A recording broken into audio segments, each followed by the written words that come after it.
Assalamu alaikum warahmatullahi wabarakatuh. Hordoftoota fi kabajamtoota keenya jirtu bakka jiraattan bakka isin jirtan hunda nageenyaa jiraata. Fayyaa keessanii har'ammoo kunoo obboloota kan warra shamarranii qabadhee isinii dhufee jira. Akkuma beektan ishiin kun Abbabachi jedhamti. Ishiin kun immoo Maartaa jedhamti. Abbee nagaa gaafadha. Akkam jirtu nagaa keessanii nagaa waaqayyo isiniif haa ta'u. Kunoo caaltuu biyya ishii galtee amma immoo bashannansiisaa jirra biyya keenyatti. Anis kunoo biyya ormaa deebi'een kunoo biyya keenya keessa bakka bashannanaa jirra caaltuu faana. Isinis immoo akkuma keenya immoo galaatii biyya keessanitti bashannanaa isiniin jenna. Gara caaltuutti isin dabarseera. Maartaa nagaa gaafadha. Akkam jirtu kabajamtoota hordoftoota keenya nagaa waaqayyo isiniif haa ta'u. Kunoo maqaan koo Maartaa jedhama. Obboleettii koo caaltuu faana bakka bashannanaa deemnee kunoo sammuu keenya bohaarsaa jirra. Isinis biyya keessan galaatii akkanuma obboloota keessan faana sammuu keessan bohaarsaa, maatii keessan faana sammuu keessan bohaarsaa. Nagaa waaqayyo isin faana haa ta'u jedha.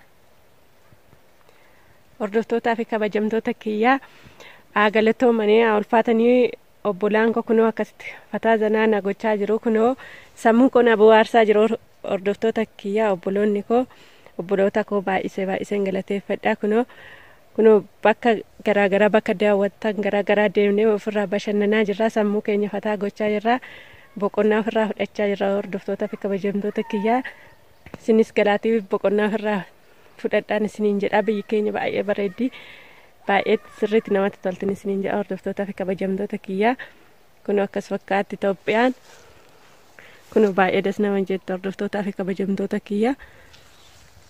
Kunoo obboloota koo warra dubaraa faanan baay'ee boqonnaa fudhachaa jira. Kunoo akkatti namatti toltu Oromiyaan hordoftootaa fi kabajamtoota kiyyaan isiniin jedha. Kunoo baay'ee miidhagduudha. Oromiyaan baay'ee sirriitti namatti tolti. Baay'ee das nama jetti. Obboloota koo warra dubaraa ammoo na baasanii sammuu koo na bohaarsaa jiruun isiniin jedha hordoftootaa fi kabajamtoota kiyyaa. Kunoo akkatti baanee taphannee bohaaraa jirran isiniin jedha hordoftootaa fi kabajamtoota kiyyaa. Kunoo bakka sammuu nama bohaarsu jirra isiniin jedha. Hordoftootaa fi kabajamtoota kiyyaa kunoo har'a baay'ee nutti tolee jira. Baay'ee das nu jedhee jira. Baay'ee kunoo bohaaraa jirra obboloota koo dubaraa faana. Guyyaa biraa obboloota koo warra dhiiraa faana wal sin barsiise. Kunoo har'a immoo obboloota koo warra dubaraa faana jirran isiniin jedha hordoftootaa fi kabajamtoota kiyyaa.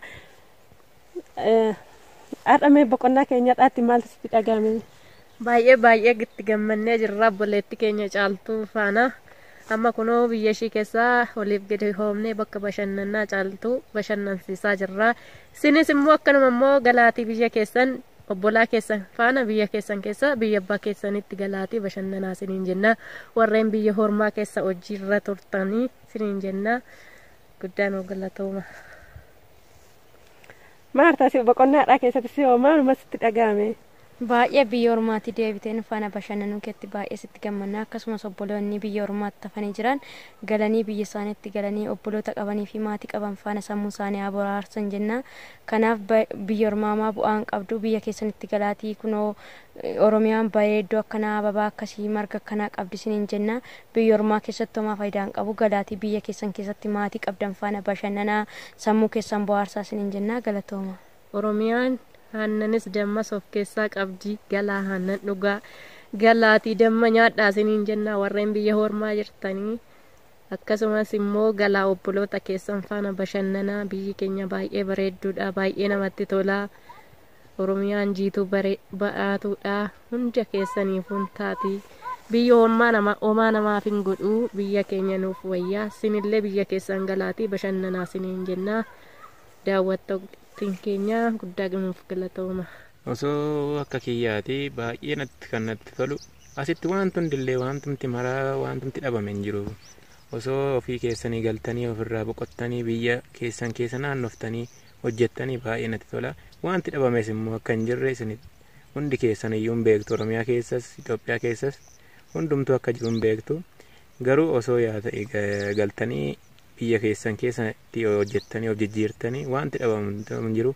Kanaafiyyuu osoo ofirraa boqottanii amma humna keessanis alagaaf laattanii homaa waan isin hin fayyadneef osoo biyya keessanitti galtanii baay'ee natti tolan jedha. Hordoftootaa fi kabajamtoota kiyyaa anis achuma waggaa dheeraa waggaa muraasa ton ta'e waggaa dheeraa waan inni achi turee galeef omaa faayidaa hin qabu. Biyya Arabaa waan tokko faayidaa waan hin qabneef biyyuma keenya faayidaa qaba waan ta'e otoo biyya keenyatti gallee hojjenneen isiniin jedha hordoftootaa fi kabajamtoota kiyyaa. Ani dhugaa Rabbii akkuma dura isin gorsaa turtan ani immoo amma deebi'een isin gorsaa. Dhugaa Waaqaa ilaalame waan tumti kun biyyi keenya tuma nyaatiin nama quufsiti. Kanaafuu otoo biyya keessanitti galtan isiniin jedha. Ani gaabbii guddaatu natti dhaga'amee jira hordoftootaa fi kabajamtoota kiyyaa. Kanin biyya Arabaa dura iyyuu taa'ee ture waggaa amma kana umurii koo achitti gubaa ture. Baay'ee na gaddisiisa hordoftootaa fi kabajamtoota kiyyaa. Otoo waan hin deebisu ta'eeti otoo waan deebisaniiti anatu deebisaayyuu amma gaabbii baay'eetu natti dhaga'ama. Kanaafuu galaa biyya keessan isiniin jedha. Otoo isin galtanii baay'ee natti tola baay'ee natti tolaa kunoo Oromiyaa waan hunda qabdi. Baay'ee das nama jettee Oromiyaa magariisa.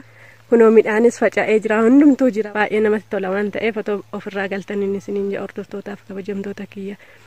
Biyya ormaa gabbisteen nama qalatti akkuma jedhani biyya ormaa homaa faayidaa nuuf hin qabdu waan tokko faayidaa nuuf hin qabdu waan ta'eef otoo biyya keessanitti galtanii baay'ee dasna jedha baay'ee natti tola. Kanaaf hordoftootaa fi kabajamtoota kiyyaa galaa ofirra isiniin jedha. Yoo viidiyoon kun isinitti tole share like subscribe gochuu hin dagatinaa isiniin jedha hordoftootaa fi kabajamtoota kiyya. Kan biyya Arabaa teessanii dhiphattanii cannaqamtanii asirraa immoo galtanii ofirraa fataa jechaa ofirraa boqonnaa fudhachaa maatii keessan argaan isiniin jedha. Warri maatii arguudhaaf baay'ee dhiphattanis jirtu hordoftootaa fi kabajamtoota kiyyaa waan hin beekuudha kana waan hin keessa darbeedha waan ta'eef otoo galtanii dasna jedhamu.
Viidiyoon kun yoo isinitti tole share like gochuu hin dagatiin ani isiniin jedhaa galatoo waan nu hordofaniif galatooma ulfaadhaa kabajamaa.